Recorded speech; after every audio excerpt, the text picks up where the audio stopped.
Hi, good afternoon. This is Gloria Carlos, and I'm taking up level 4. And we are going to discuss the application of standard, the two standard, AS 5369-2023 and the New Zealand standard 8134-2021. Here is with me, thank you very much, Ms. Marisa, our educator and our senior colleague. Thank you to Gloria for getting me as your senior colleague for this discussion. So let's start. Okay, let's start with the first standard you have identified, AS 5369-2023. Could you please explain to me the scope of this standard? Okay. AS 5369-2023 is an Australian standard. However, New Zealand adopted this one because it's the industry's best practice.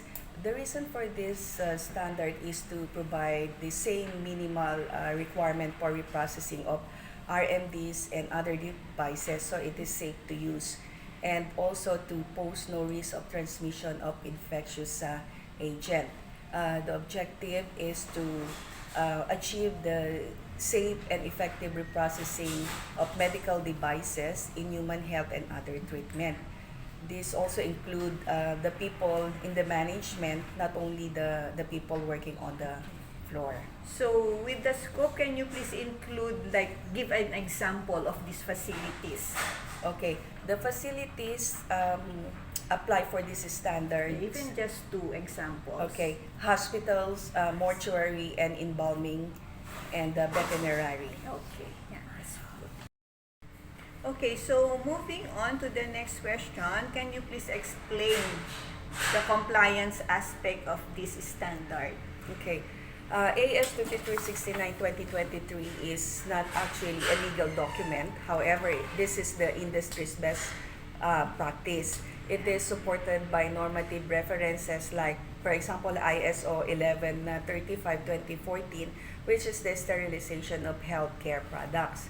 And it also, going back to scope, it also stated the prevention of interchanging the use of medical devices used in a live person and non-live patients. And this AS 5369 also acknowledge the New Zealand Tekanga practice, like for example, the blessings of equipments or devices. Okay, so my next question is just give a few examples for the inclusion and exclusions from these standards or to this standard. Okay, inclusion are those facilities like podiatric practices, the one doing the tattooing, and the hospitals. And the exclusions are those facilities that process medical devices intended for single use, like the bandage and dressing, and those also who manufactured chemical indicator, biological indicator, and medical equipments. All right. Okay. So that's start again. Okay, Gloria. This is the second. With the second standard you're going to discuss, which is the 8134-2021. Could you please explain to me the scope of this standard and what this standard is all about? Okay. New Zealand Standard 8134-2021 applies to various specialties, age group, services setting within the health and disability sector, whether it is a private or public, small or big.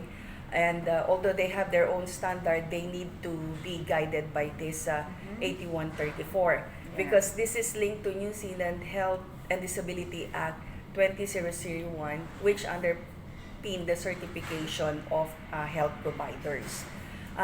This standard should be interpreted alongside with the Treaty of Waitangi, Code of Health and Disability Consumers Act, and the United Nations instrument. So with this standard, we have 6 sections, and on Section 5 particularly which is infectious prevention and antimicrobial stewardship, is directly involved to us as a sterile technician. Okay. So that's, yeah, so since you've discussed already that part, now can you, we go to my next question, explain the compliance aspect of this standard. Okay. New Zealand Standard 8134 is actually documents. However, this is the industry's best practice and it is linked and binded to Health and Disability Act 20001, which is the legislative of New Zealand. Yeah, so The acts are legally bounded to comply the standard and it is linked to Health and Disability Act 2021, Yeah. which is the legislative. And again, this is the best, industry's best practice.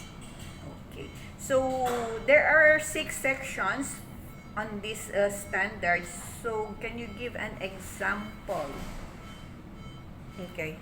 So for probably the, yeah, for Yeah. compliance? Yes. Probably I will focus on section 5, which is directly involved to us as a sterile technician. So this is the infectious prevention and antimicrobial stewardship.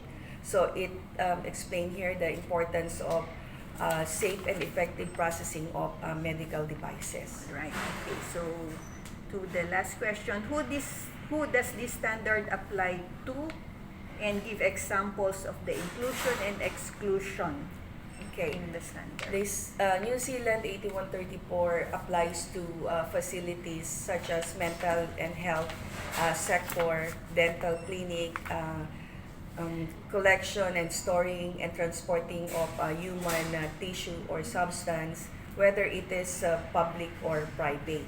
And it doesn't apply to any services that are not under this standard. However, they are advised to adopt this standard.